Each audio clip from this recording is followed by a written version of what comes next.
Nimekuwa nikijiuliza maswali mengi hasa kuhusiana na kitu gani ambacho ni kizito sana ambacho hata wakae watu wangapi kutengeneza kitu ambacho kinaweza kukibeba kile kitu haitowezekana. Nikafikiria, je, labda ni kontena lenye tani 100? Lakini hapana, wanadamu wana akili sana, wanaweza kutengeneza mashine ambayo inaweza kunyanyua tani 100. Je, ni chuma au ni madini yenye uzito? Je, ni jiwe ama hata uzito wa kimondo ambacho kinaposhuka kinaweza kusababisha maafa ama wakati mwingine kusababisha hata kutengeneza bwawa ama shimo. Nikajiuliza tena, labda pengine ni bomu inaweza kuwa na uzito ambao hauwezi kubebwa na mashine yoyote. Lakini bado nikaona kwamba vitu vyote hivi sio hata vizito, kwa sababu kama mwanadamu ana uwezo wa kutengeneza mashine yenye kuweza kuvibeba ama kuvitegua, basi hivi vitu vyote sio vizito. Nikajiuliza sana, ni kitu gani basi ambacho mwanadamu hawezi kukibeba, yaani hawezi kukivumilia kwa uzito wake.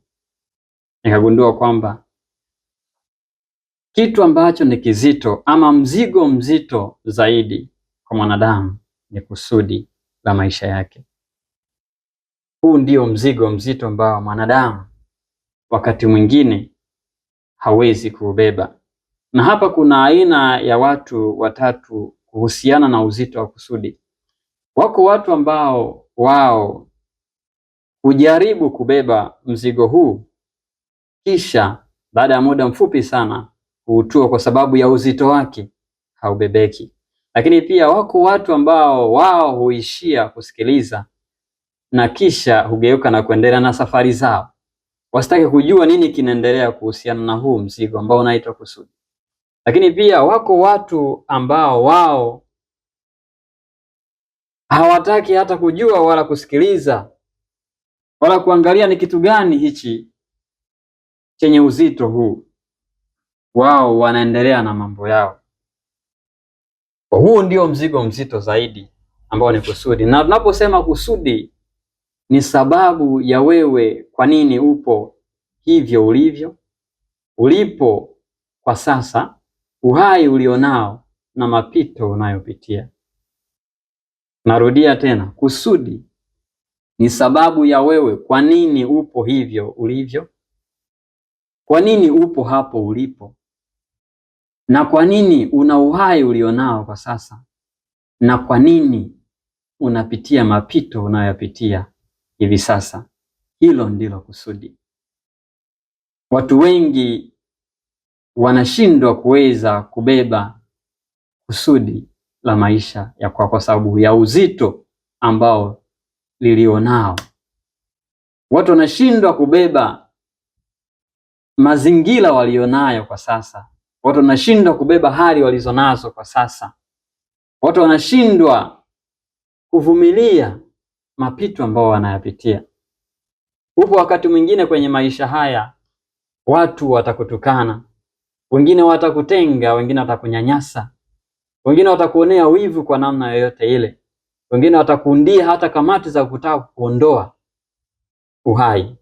Lakini yote haya ni kusudi la maisha ya kwako. Sasa usiyakatae maisha yako, usikatae kusudi la maisha yako, ili wewe usio mmoja wapo kati ya wale ambao wao ubeba kwa muda mfupi kisha uelemewa na kutupa mzigo mbali kisha uendelea na maisha mengine. Hivyo basi, ikiwa mtu atavumilia kubeba mzigo huu, basi yuna heri, kwa sababu maisha ni lazima yataenda katika mkondo wake.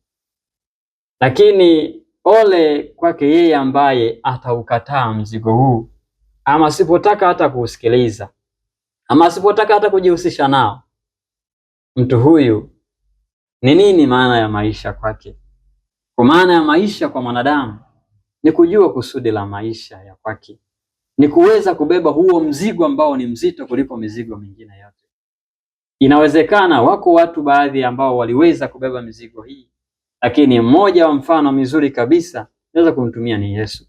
Yeye alipita katika mapito yote, na kitu ambacho huwa nafurahi sana nikisoma habari za rafiki yangu huyu ni kwamba upo wakati alikataliwa, upo wakati alitukanwa, upo wakati alinyanyaswa, lakini haikuishia tu hapo. Hata wakati mwingine na hatima yake ikaishia yeye kuuawa kikatili kabisa kwa kugongelewa na misumari. Lakini kwa nini alikubali kubeba ule mzigo? Kwa sababu alijua haya ndiyo maisha yangu, mapito ninayopitia ni sharti niyapitie, ikiwa tu ndiyo kusudi la maisha kwangu. Kwa hata wewe leo katika mapito ambayo unayapitia, usiwe mnyonge, usikasirike, usijione umeachwa. Ndiyo safari yako ilivyo. Hata wewe pia uhai ulionao una sababu kwa nini uko hai. Haina maana ya kwamba tuseme kwamba kuna wengine walitamani, manake hii ni kauli ambayo ni kwamba wao basi hawajastahili sana pengine. Sio kwamba kuna wengine walitamani leo wangekuwa hai, hapana. Wapo wengine ambao wanaondoka leo kwa sababu ya kutimiza kusudi la maisha yao. Iliwapasa wao waondoke ili lile ambalo Mungu amekusudia kwenye maisha ya watu ambao walikuwa wanawazunguka lipate kutimia. Ni ngumu kuliamini neno hili kwa sababu kuondokewa na mpendwa sio jambo ambalo kila mtu anaweza kulivumilia. Kwa hiyo ni mizigo ambayo ni mzito, na huo ndio mzigo ambao ni mzito. Kila mtu anatakiwa aweze kubeba mzigo huo, na kila mtu ana mzigo wake. Ukisikia kwamba mzigo ni kusudi la maisha yako, watu wengi wanakimbia na watu wengi hawataki kusikia wala hawataki kujihusisha. Ndiyo maana maisha ya mwanadamu leo yamekuwa ni kutangatanga na kuwayawaya, lakini anaheri na yunaheri yule ambaye atakubali kubeba mzigo, manake atavumilia kila aina ya mapito anayopitia. Kwa nini? Ndiyo safari yake. Imempasa kupita mahali alipopita, imempasa kutendewa alivyotendewa, ili mwisho wa siku kila ambacho kimekusudiwa kwake yeye na Mungu wake kiweze kutimia. Na hii ni shule ya maisha.